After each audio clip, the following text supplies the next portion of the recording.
സ്നേഹത്തോടെ അഭിമാനത്തോടെ ഒത്തുചേരുന്ന കുടുംബങ്ങൾ. ആഘോഷങ്ങൾ ഏതുമാവട്ടെ, നിങ്ങളുടെ മനസ്സിലുണ്ടോ? മാക്സിലുണ്ട്. മാക്സ് വെഡിംഗ് സെന്റർ ഇനി ചരിത്രമുറങ്ങുന്ന വളാഞ്ചേരിയിലും ഉടൻ തുറന്ന് പ്രവർത്തനം ആരംഭിക്കുന്നു. മാക്സ് വെഡിംഗ് സെന്റർ, നാടിന്റെ വസ്ത്രസങ്കല്പങ്ങളുടെ പരിപൂർണത, ഇനി വളാഞ്ചേരിയിൽ. ക്ഷേത്രത്തിലേക്ക് നടവരവായി ലഭിച്ച തുക ഡയാലിസിസ് സെന്ററിന്റെ ധനശേഖരണത്തിലേക്ക് നൽകി ക്ഷേത്ര ഭാരവാഹികൾ. തിരുവേഗപ്പുറ വിളത്തൂരിലായിരുന്നു ഈ മാതൃകാ പ്രവർത്തനം.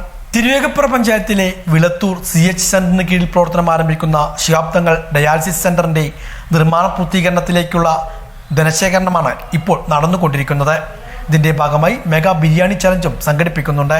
ഡയാലിസിസ് സെന്ററിന്റെ നിർമ്മാണ പൂർത്തീകരണത്തിനാവശ്യമായ പ്രവർത്തനങ്ങളിലേക്കാണ് പ്രദേശത്തെ പുരാതന കുടുംബക്ഷേത്രമായ കളരിക്കൽ ബോധി കുടുംബക്ഷേത്രത്തിലെ നടവരവായി ലഭിച്ച സംഖ്യ കൈമാറിയത്. ദക്ഷിണയായി ലഭിക്കുന്ന സംഖ്യയാണ് ക്ഷേത്രത്തിന്റെ പ്രധാന വരുമാനം കൂടി. ഇതാണ് ഡയാലിസിസ് സെന്ററിന് വേണ്ടി ക്ഷേത്ര ഭാരവാഹികൾ കൈമാറിയത്.